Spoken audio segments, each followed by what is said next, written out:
Dear students, today we will learn a new chapter, Direct Labor Remuneration System, in Advanced Accounting and Auditing Paper 1, SY BCom SAM 3. Let us introduce the chapter. The human effort that goes into the making of a product is called labor. Labor is perhaps the most important factor in any institution, especially in an industrial concern. Proper control and accounting for labor costs is one of the most important objectives in all business firms. Cost accounting for labor has three primary objectives. First, determining labor cost in the cost of product or service. Second, reporting labor cost for planning and control. And last objective, reporting labor cost for decision making. Labor cost implies wages and various payments made to the employees arising out of employment in the organization.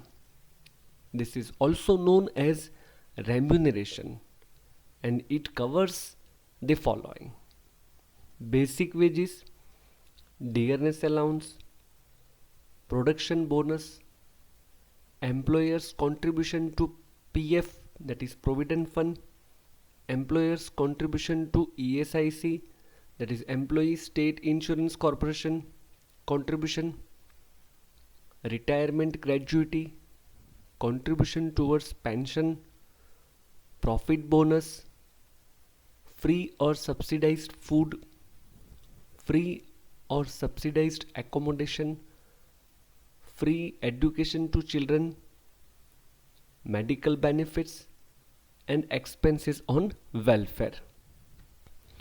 Now let us see the classification of labor cost. Labor cost can be broadly classified into two categories: direct labor cost and indirect labor cost. Direct labor cost: the labor cost incurred on the employees who are engaged directly in making the product or services. Their work can be identified clearly in the process of converting the raw materials into finished product is called direct labor. For example, wages paid to the worker engaged in machining department, fabrication department, and assembly department, etc. Whereas indirect labor cost, the indirect employees are not directly associated with the conversion process but assist in the process by way of supervision, maintenance, transportation of materials, material handling, etc. Their work benefits all the items being produced and cannot be specifically identified with the individual product. For example, salaries and wages paid to inspectors, foremen, maintenance staff, security staff, stores and offices, etc. Now, here are the items of labor cost. The items of labor cost can be classified into three categories. First one, monetary benefits payable immediately, that is salaries and wages, dearness and other allowances, production incentive or bonus. Number two, monetary benefits payable in future, that is employers' contribution to Provident Fund, ESI, pension, etc. and gratuity. And third one, non-monetary benefits, or we can say fringe benefits, that is free or subsidized food, free medical or hospital facilities, free or subsidized education to the employees' children, free or subsidized housing accommodation, etc. Now we will see system of wages payment and incentives. Dear students, in university exam you will be asked practical problems on wage system. First, first system, time rate. Wages under this method are determined per unit of time that workers spend in the factory. The unit can be hour, day, week or month, and the wages will be calculated by using formula time taken multiply rate per hour. Second system, piece rate system. Payment is made according to the quantity of work done. In this method, the time spent by the worker is immaterial and the wages is calculated by using the formula number of units produced multiply piece rate per unit, or standard time multiply rate per hour. Dear students, sometime in problem number of units produced may not be given. So in that case we calculate wages for piece rate system by using standard time multiply rate per hour formula. Dear students, these two are traditional method of calculation of wages payable to the workers. Now we will see incentive wages plans, in which first we will discuss Halsey premium bonus plan. See the plan. Under this method, standard time for doing a job is determined well in advance. We call it as a standard time. Number 2, time rate is guaranteed for the worker. Number 3, workers are encouraged to do the job in less than the standard time. Next, workers are given wages for the actual time they take to do the job. Next, when the workers complete the job or operation in less than allowed time, that is standard time, he is paid 50% of the time saved as bonus. So here if S is the standard time, T is the actual time taken, R is the rate of wages per hour, then total earnings will be calculated by using the formula earnings is equal to T multiplied by R plus S minus T multiplied by R multiplied by 50%, or we can say earning is equal to time taken multiplied by time rate plus half of the time saved multiplied time rate wages. Second incentive plan is a Rowan premium bonus plan.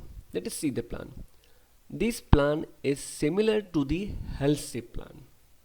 The difference in the two plans lies only in the calculation of the bonus. Under this system, the bonus is that proportion of wages of the actual time taken with the time saved bears to the standard time. So if we take S is the standard time, T is the actual time taken and R is the rate of wages per hour, then total earnings will be calculated by using formula earnings is equal to T multiply R. plus again T multiply R multiply S minus T divided by S. These two systems yield equal wages if a worker saves exactly half the time set for him. This is very important point. We can write the formula of earning like time taken multiply hourly rate plus time saved divided by standard time multiply time taken into hourly rate. Our third incentive plan is Taylor's differential piecework system. Let us see the method. It aims at rewarding efficient workers by providing increased piece rate beyond certain level of output. Here wages is paid on piece rate basis like this. First level of efficiency and rate of wages less than 100%. If efficiency of any labor is measured to be less than 100%, then he will earn wages as 83% of normal piece rate. And if an efficiency level of labor is 100% or more, then he will earn wages 125% of normal wages according to Taylor's differential piecework system. Our next incentive plan is Merrick's differential piecework system. Under this system, 3 piece rates for job are fixed. None of the fixed rate is below the normal rate. Here the level of efficiency and rate of wages. Up to 83% normal piece rate will be paid to the employee. Above 83% but up to 100%, a laborer will earn 110% of normal piece rate as a wages. Above 100% level of efficiency, wages will be paid 120% of normal piece rate. And here is the formula to measure the efficiency of the labor. The percentage efficiency based on output. If we calculate or work out the efficiency of laborers based on output, our formula will be actual output divided by standard output multiply 100. And if we calculate efficiency percentage based on hours, working hours, our formula will be standard hours divided by actual hours multiply by 100. Dear students, please understand the formula. Students may get confused.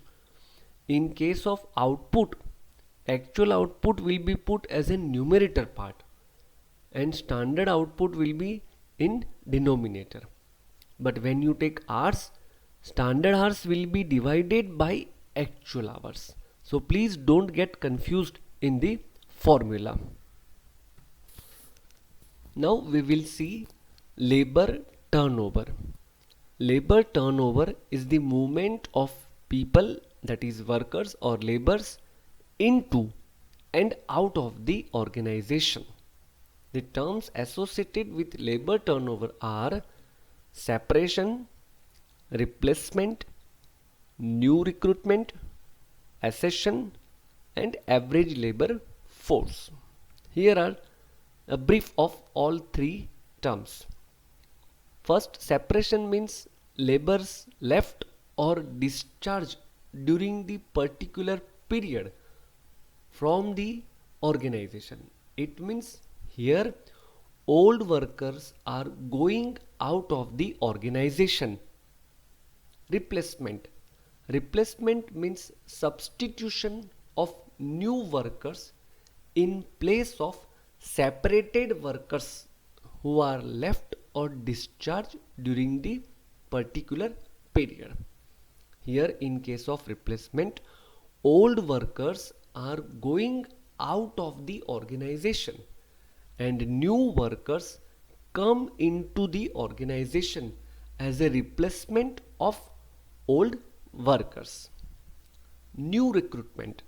New recruitment means additional labor force recruited in the organization.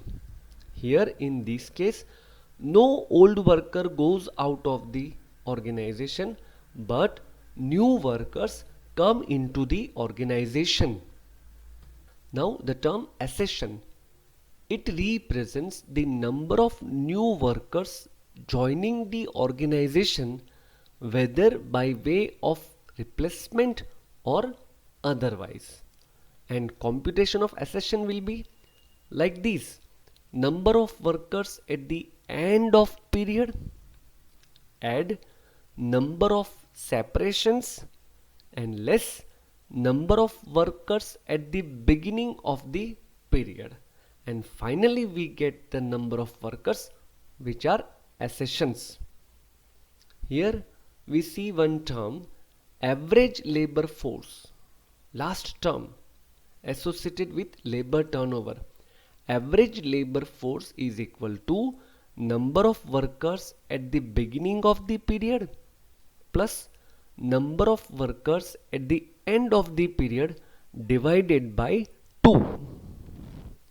Now let us see the computation of labor turnover.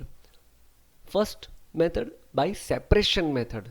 How to calculate labor turnover rate, and our formula is labor turnover rate LTR is equal to number of separations during a period divided by average number of employees during the period multiply 100. Next, labor turnover by replacement method. Our formula is LTR is equal to number of replacements during the period divided by average number of employees during the period multiply 100. Flux method.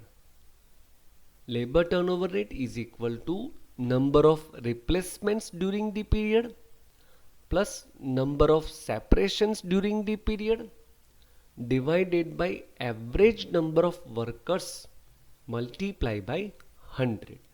Dear students, here you observe the one thing is very common in all three formulas, that is average number of employees during the period. And last is equivalent annual labor turnover. Equivalent annual labor turnover will be calculated by using the formula turnover rate for the period divided by number of days in the period, that is of month, 30 days or 31 days, multiply by 365 days in a year. Equivalent annual labor turnover can be calculated by using labor turnover rate of separation method, labor turnover rate of replacement method, or flux method. For all three methods, we can calculate equivalent annual labor turnover rate of the organization. So, dear students, here is the theory part of labor cost is over. In next video, we will see the computation of wages by using traditional plan, time rate, piece rate, or incentive plans, that is Halsey bonus plan, Rowan plan, and other incentive plans. That's all.